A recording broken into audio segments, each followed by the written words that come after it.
ladies and gentlemen. Welcome back to Global Book Network, the show where we sit and spotlight some of the authors who are doing incredible works across the world today. My name is Global Boys, and today is an absolute honor because we're going to talk about a book that covers faith, trials, and tribulations, and making sure you have a religious or faith guide you through those things. Please welcome the author of Deep Within, The Puzzles of Life, second edition, Greg Featherson, to the show. Greg, how's it going? It's going pretty good. Good to see you and good to meet you. Yes, Life is great. man, Now, life is great. after been going through all this for 30 years, it's great now. Yeah. Well, that's what I wanted to jump ahead because we're talking about your book in a second because Right. you have lived a very intense life, man. When you go to parties and someone's like, "Hey, what do you do? How do you describe yourself?" Like, what lanes you actually select when you tell us about yourself? Well, I'm the guy to keep the party going. Yeah. I'm not the wallflower. I'm the one that got everybody pumped up and having a good time, enjoying themselves. I'm the party guy. But on a real spiritual level, the party ain't no. We haven't been no party. I'm not here to. Yeah. No, we're gonna talk about that because it is interesting times, as people say here in 2025. And it's no secret. I mean, you are a man of faith, but was that always the case? Were you born this way? You grew up this way, or did something make you change later on in life to be more faith based? Okay. I always knew about the church because it was like mandatory in our family. My mother and father made sure we went to church. Whether I was learning anything, no, because I was just young. I was a teenager, and we was going to church. We knew Jesus. We knew He was real. Because from the life that I lived, I can tell you it was a very humble life, and we ate by faith. So therefore, I know faith works because you know my mother was the one working. My father, he liked to drink. So therefore, my mother had to take care of us. And doing the type work back in the 60s and 70s, you wasn't gonna get too much. When you were highly educated, you wasn't gonna get too much. So we ate by faith. So I mean, I understand what it's like to be down. I understand what people got to go through. See, it all started like I've been like a fighter all my life. I Mhm. always loved to fight. So around 3 years old, my brother taught me how to fight, and I've been fighting ever since. So when I got 17, I joined the army. I was always gonna join the military. All four of my brothers, all three of us, all four of us were gonna go, and we all did. So we all said that I was about 5 years old when we decided we're gonna go in the army, Wow. in the military. Yeah, and it's been set in my mind because I used to watch all these war movies, and my dad was in World War II, and we was already like military kids because the way he was, hard on us, which is good. I like that. It's like he put you straight. He Mhm. put us straight. So we always knew if we want to get away from there and travel the world, the best thing to do, go in the military. So that's what we did. We went in the military. I went in when I was 17, couldn't wait. Went in there with a ninth grade education, but I ended up with like 3 years of college when I left out. But I was so pumped up about going in the military, and I wanted to fight because I love to fight. I was like the king of the peewees in my neighborhood. So Mhm. fighting was like in my spirit, in my blood. So I went into the infantry. Spent 3 years in the infantry. Learned everything I could in the infantry. It was like I loved it. I mean, I loved it. Then I injured my back one time when I was in the infantry. This was when I first got there in my first unit, and they thought I was faking, because we was on an exercise, and all of a sudden, they said move out. And my weapon was stuck in the ground, so I jumped up. My weapon didn't. And I heard a pop. I said, "Oh snap!" And in my mind, everything, I was so tough. I said, "Suck it up and drive on." So that's what I did. Mhm. But that right there, that little incident, I said that little incident changed my mind from being in infantry to going into the medical field.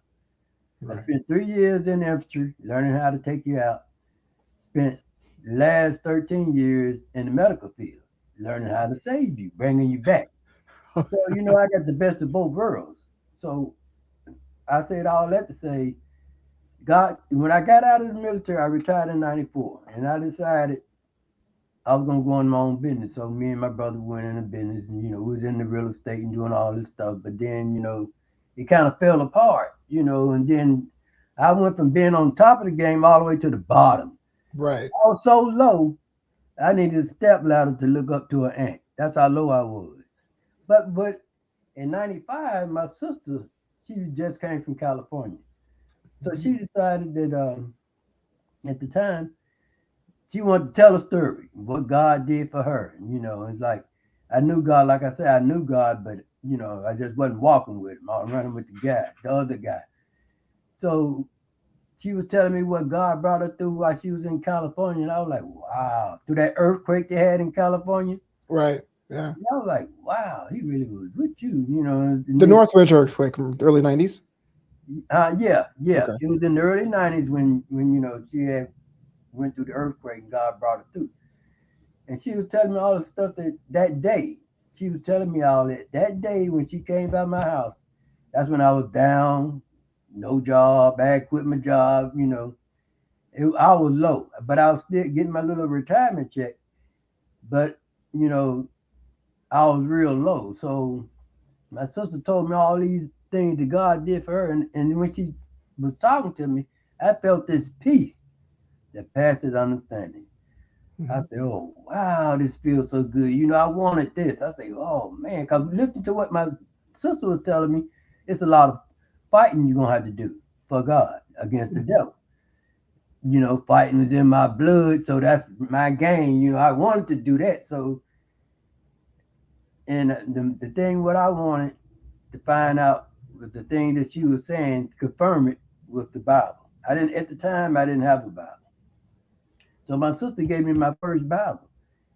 And I read it, and the first book, this is the truth. The first book I got was the book of Revelation. I studied the book of Revelation. Wow. I wanted to find out if the devil had an end. I found out in the book of Revelation he had an end, and I told my sister after I got through with that book, I said, I want to be a warrior for God. He said, you better be careful what you ask for, you just might get it. I said, I want Mhm. to be a warrior for God. Because I was fighting for that guy. You know what I'm saying? And this is the truth. My sister told me. She said God told her that I was sitting in an executive seat with the devil. Other words, I was sitting high in low places. You know Right. what I'm saying? I Right. was sitting high because I, you know I was I was always a wise, but over my age because I always listened to what older people told me. They always got something good to say because they've been where you trying to go. A lot of people have trouble trying to figure that out. How you gonna tell me about something you ain't been? I learned I'm 65 today. Oh, oh, happy birthday. Yeah. Oh, thank you. Yeah, I turned Yeah. 65 today, and I learned that the things that they was telling me back then has come to pass. It helped me throughout my life. All my life, I was always the guy that listened to what the older people say because I was learning. I love to learn things. And so I learned a lot of things. I got gained a lot of wisdom from a lot of people. And then I said all that to say, but God took all my military experience, combined that, put it together, and I became a warrior. From that day on, when I told my sister I wanted to be one, it was on. We were fighting, me and God and the devil, going at Well, it. well, absolutely. Thank you for your service. But that kind of leads me to my next question. The book is called Deep Within the Puzzles of Life. Two-part question for me. One, what was the moment that you decided to say, I'm gonna write this book? And secondary, this is the second edition of the book. So how'd you go back into it and update it for a new audience? Okay, what? Well, let me give you the last part first. The second edition of the book is corrections that was made in the first book. It's like far as like comma here, you know, period here, stuff like that. I just went and edited the book because I was told they were going to do it, but they didn't. So then I decided I'm going to do it myself. Right. I was going to do it myself. So and we come up with God told me after 21 years of fighting spiritual battles with Him, and then He ordained me to be trained and tested warrior for Him. So He said that I want you to write a book. This was like I've been walking with Him for 21 years. He said, I want you to write a book. I said, okay. So how that actually happen? Was it like overnight one day? Was it a daytime thought? Were you by yourself? Were you with I was family? by myself. Okay. I was by myself. And he, and he told me, say, because I had just completed that picture, 21 years of spiritual war fighting. That's one of my little certificates. I just finished completing it, and he was saying, okay, I want you to write a book, all the things that I brought you through based on your experience with me. I said, okay, no problem. So I'm thinking, it's going to be one book. He gave me the title, Deep Within the Wonderful World of God. That's the first book. So I started writing it, and it was just flowing, because I've been through it. I'm just writing about my experience. So it just started flowing. And then I was about three-quarters of the way through, he said, I want you to do a series of books. I said, huh? I'm thinking seven because seven is my favorite number, and I'm the seventh child. So I figured seven, that'd be good. He said, no, I want you to do a series of 21 books. Wow. So Deep Within the Puzzle of Life is book 2 of 21. And my next book I got coming out going to be Deep Within the Winning Spirit of God. See, my first book, Deep Within the Wonderful World of God, it tells you about all the tools that you have inside of you that people not using. The spiritual help that you have inside you, it tells you all these things.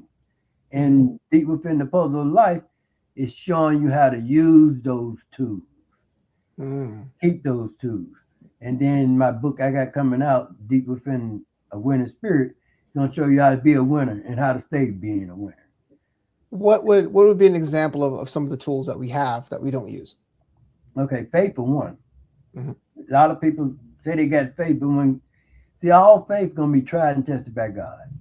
You say you got faith, then God gonna put you to the test. But when people get in situations where they like, oh, panic and start panicking, then they forget that there's nothing impossible for God and nothing too hard for God.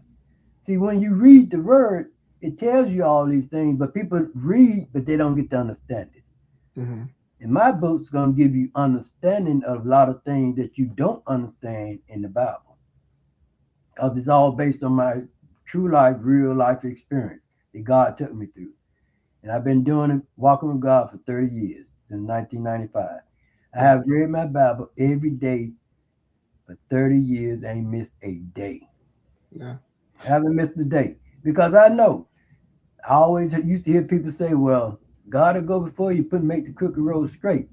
And I used to say to myself, He gonna go before you, yeah, but you got to put Him first. You see what I'm saying? Mm-hmm. So I decided way back in '95 that when I got my first Bible that I'm gonna be reading it every day. Like you can read one passage scriptures a day, and tomorrow read that same scripture means something totally different simply because you've been through some things. See, people don't understand a lot about the Bible because it's all based on your experiences. When you go through some things, that scripture you read today, then like a week, a month, whatever, then you get an understanding because God just took you through something. You be like, oh, that's what that meant. And see, that's what my book gonna do, help you understand things in life that you face, that you got to go through every day. If you're walking with God, you're gonna go through. Even if you ain't walking with God, you're gonna face the puzzles of life. Yeah. Is there a particular challenge, a puzzle in that way that you've heard some of your readers come up to you and say, "Hey, look, this helped me out," like relationships, career, family? Yeah, I have a friend that was reading my book. Just told me this 3 weeks ago. Every time he get in trouble, he say he reads my book. Because a lot of the book is short, but it's powerful. Mm-hmm. And it's in depth. And he was telling me, he said, yeah, so a lot of situations he be facing at work or at home. He say, man, when I know I'm being attacked, I just sit down and read your book. He said, I got my book on your desk always, and I just open it up to whatever that's bothering me, and you give me that. I get that comfort and you give that comfort reading the examples and what God has done for me. Yeah. How it helped me. It's like I just tell people the things that God brought me through.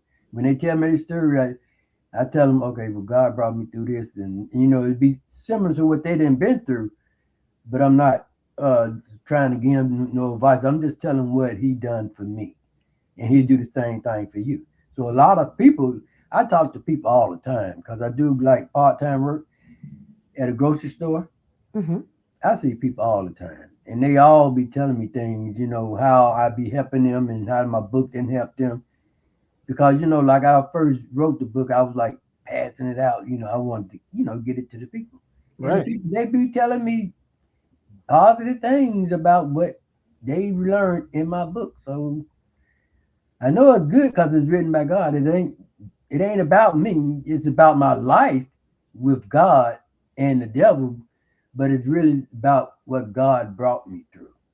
Yeah. Have you ever had a situation where you came across someone who may have benefited from your book, but they may not have the same faith-based outlook that you have? Do you have to reconcile that at all? Yeah, I deal with people like that all the time. Hmm. I treat everybody the same. Therefore, I won't ain't no confusion whether you believe in God or not. I'm gonna treat you with kindness, respect. These things is automatic. Because it's in me. I got a kind heart, so I'm able to humble myself to different situations.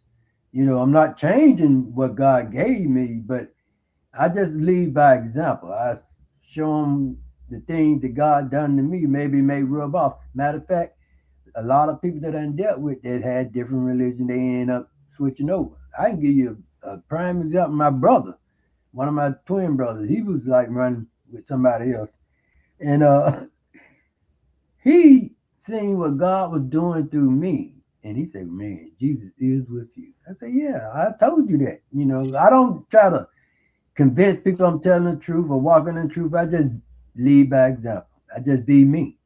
And they see and they like, because I'm always calm, cool, and collected. And people see that. They be like, how you be so calm? One time I found this out when I was in the medical field. You have to be calm when you're dealing with patients and you driving that. See, I used to drive an ambulance too. Oh wow. And this lady told me she was having a serious chest pains and she had an asthma attack, couldn't breathe and none of this. And she, after I gave her a shot and gave her oxygen, to get it back, she say, "How did you remain so calm through all this?" I say, "Look, if I panic, somebody gonna die, and ain't nobody dying on my shift. On my watch, nobody's gonna die. I'm doing everything my God gives given power to save you. Hmm. So you got to be calm.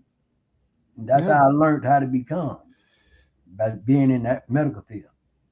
We talked about this before we went live today that you are an avid creator of religious imagery and pictures, and you Right. have some behind you. How did you realize that was an art form you love to do? Well, I always could draw, with freehand and paint, but I got away from that. But then, back in 2000, God set me down by a computer and we started doing graphic arts. I'm like, huh? Hmm. And he was teaching me how to do graphics arts. Back in I got, I was like a little kid because the whole time I've been walking with God, I'm like a little kid. I'm always learning. So he taught me how to do graphic art back in 2000, and then I got good at it. And then by 2009, 8, something like that. That's when we started creating these pictures. See, these pictures represent spiritual battles that God and I fought and won, which is part of the puzzle. Because he told me, he said, son, your life is like a 1,000-piece puzzle. You only one piece. There's 999 other pieces working in your behalf. However, each of those 999 are obstacles set up by the devil that you must overcome. So when you overcome that obstacle, it becomes a picture. So every time I overcame an obstacle, like we start on a Sunday, God give me my warning orders. I read the scriptures He give me for that week. Me, God, and the devil, we fighting all the way through the week. And then by Thursday, I can see some release. And then on Friday, God just sit me down by the computer, and we created a picture of the battles that we fought and won, me and him against the devil for that week, along with the scripture. So that's where the pictures come from. Yeah, and some of that appear in the book, you're saying. Right. Mm-hmm. They're gonna be in all my books. Mm-hmm. And it's like I got hundreds and hundreds and hundreds of pictures, representing battles that me and God fought and won. Fantastic. It's just so cool to hear your story. The book is called Deep Within, The Puzzles of Life, and it's available now. The second edition is available now. But Mr. Featherson, if someone wanted to learn more about you or check out other things you're working on, how'd they go about doing that? They can I'm on Facebook, Gregory Fetherson on Facebook. I'm on Twitter or X. And I also got my website, GregoryFeathersonCreations.com. I got my company website, GS7 Consultant LLC.com. Well, thank you so much for being on Global Book Network. I really hope you will pick up the book. It sounds like a fascinating stories and more to come, obviously, because there's 18 to go. Yeah. Thank you.